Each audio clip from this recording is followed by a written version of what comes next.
Hi, this is Mr. Evans. This video is looking at enterprise policy, and it's an aspect of the external environment.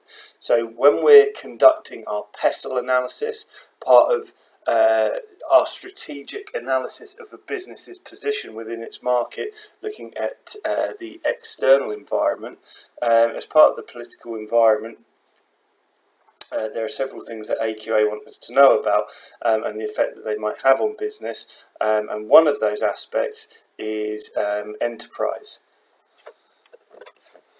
So enterprise policy concerns the decisions and actions taken by government in order to support small and medium-sized businesses in the UK. Policies are basically actions or strategies to improve a particular area, and the government has decided in the UK that they want to support more small and medium-sized businesses.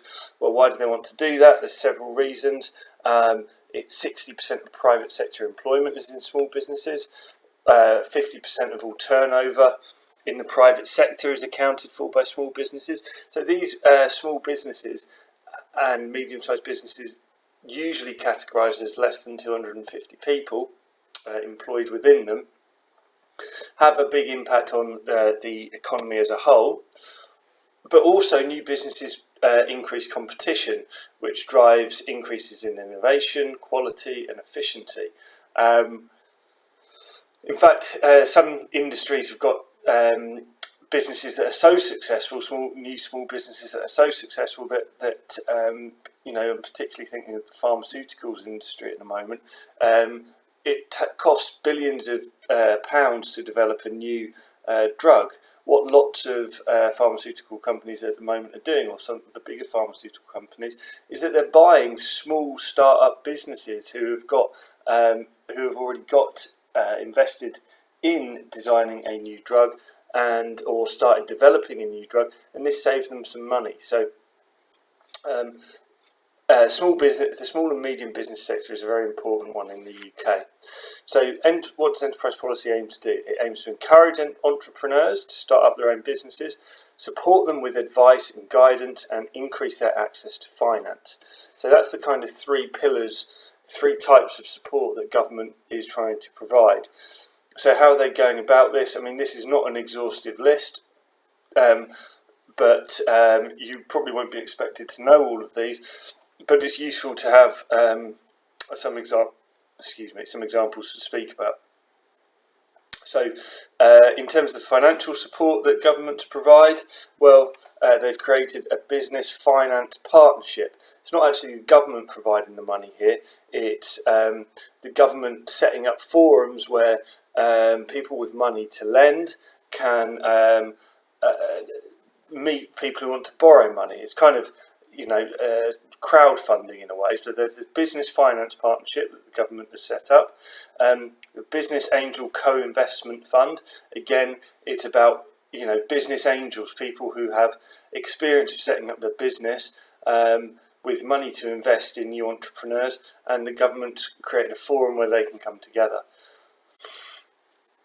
The Funding for Lending scheme is run through the Bank of England, and that basically is trying to incentivise the big banks, your RBSs, Barclays, HSBC type banks, to lend small and medium businesses more money, because they haven't been doing that since the great financial crisis that we went through in 2002. So there's a specific scheme that encourages banks to lend money. And there have been 24 enterprise zones. These are kind of geographic areas where business can set up, and they're in areas of high unemployment where businesses receive tax breaks, and there's opportunities to receive grants, government support and so on. So there's just a couple of examples of the financial support.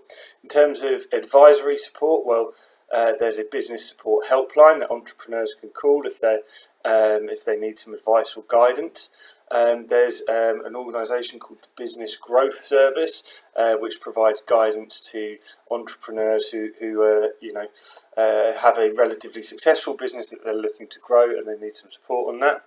And then there's a mentoring organisation where the government put young entrepreneurs in touch with people who could be, who have already started their own business and are suitable mentors for them. So they're trying to provide guidance, advice, etc. through these methods. Finally, just encouraging people to start up their own businesses and creating some glamour. I mean, there's a lot that's been done through programs like Dragon's Den and The Apprentice to get people thinking about business and entrepreneurship. But there's the Young Enterprise Scheme that some of you may be familiar with in your schools, where you get you borrow £10 from the government, and you have to pay it back, but you use that to start up your own business.